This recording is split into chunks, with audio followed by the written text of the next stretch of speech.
केंद्र की मोदी सरकार ने शनिवार को यूनिफाइड पेंशन स्कीम को मंजूरी दे दी है। यह सरकारी कर्मचारियों को रिटायरमेंट के बाद में एक निश्चित पेंशन देगी। यह पेंशन स्कीम 1 अप्रैल 2025 से लागू होगी। यह पूरा का पूरा बकाया नई पेंशन स्कीम के लिए भारी विरोध के बीच में हुआ है।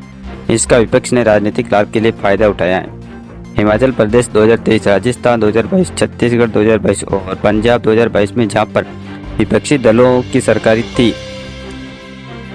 तो फिर से पुरानी पेंशन को लागू कर दिया है। जम्मू कश्मीर, हरियाणा, महाराष्ट्र और झारखंड में आगामी विधानसभा चुनाव से पहले केंद्र सरकार ने न्यू पेंशन स्कीम का ऐलान करके बड़ा पॉलिटिकल कार्ड खोला है।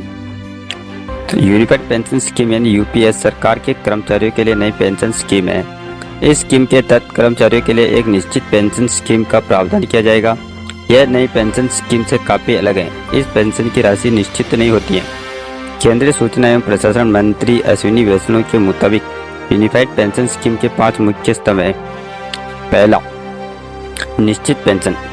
रिटायरमेंट के बाद फिक्स पेंशन मिलेगी। यह रिटायरमेंट के ठीक पहले 12 महीनों के औसत मूल वेतन का 50% होगी। हालांकि इसका फायदा उसी को मिलेगा जिसने कम से कम 25 साल नौकरी की हो। दूसरा, निश्चित न्यूनतम पेंशन। यूपीएस के तहत अगर कोई कर्मचारी कम से कम 10 साल की सेवा के बाद में रिटायर होता है तो उसे न्यूनतम 10,000 रुपये हर महीने की पेंशन मिलेगी। तीसरा, निश्चित पारिवारिक पेंशन। यूनिफाइड पेंशन स्कीम के तहत पारिवारिक पेंशन भी दी जाएगी। यह कर्मचारी के मूल वेतन का 60% होगा। यह पेंशन कर्मचारी की मौत के तुरंत बाद उसके परिवार को दी जाएगी। चौथा, इन्फ्लेशन इंडेक्सेशन बेनिफिट। इन तीनों पेंशन पर महंगाई के हिसाब से डीआर का पैसा मिलेगा जो all India consumer price index for industrial workers पर आधारित होगा। पांचवा, ग्रेजुटी। किसी कर्मचारी को उसकी नौकरी के आखिर 6 महीनों की सैलरी और भत्ता का एक लमसम अमाउंट के तौर पर दिया जाएगा। यूनिफाइड पेंशन स्कीम के समय एक मुफ्त भुगतान किया जाएगा। यह कर्मचारी आखिरी मूल वेतन का 1/10वां हिस्सा होगा।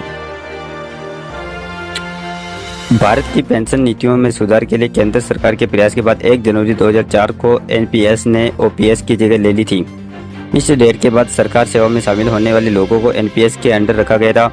ओपीएस के तहत कर्मचारी अपनी रिटायरमेंट के बाद अंतिम वेतन का 50% पेंशन के रूप में निकाल सकते थे। एनपीएस की शुरुआत अटल बिहारी वाजपेयी की सरकार ने की थी। ओपीएस में भी एक कमी थी, इसमें कोई भी खास भंडार नहीं था। इसी वजह से ओपीएस लंबे समय तक टिकाऊ नहीं रह पाया। फिलहाल के लिए इतना ही। बाकी अपडेट्स के लिए जुड़े रहे KSR News 24 के साथ।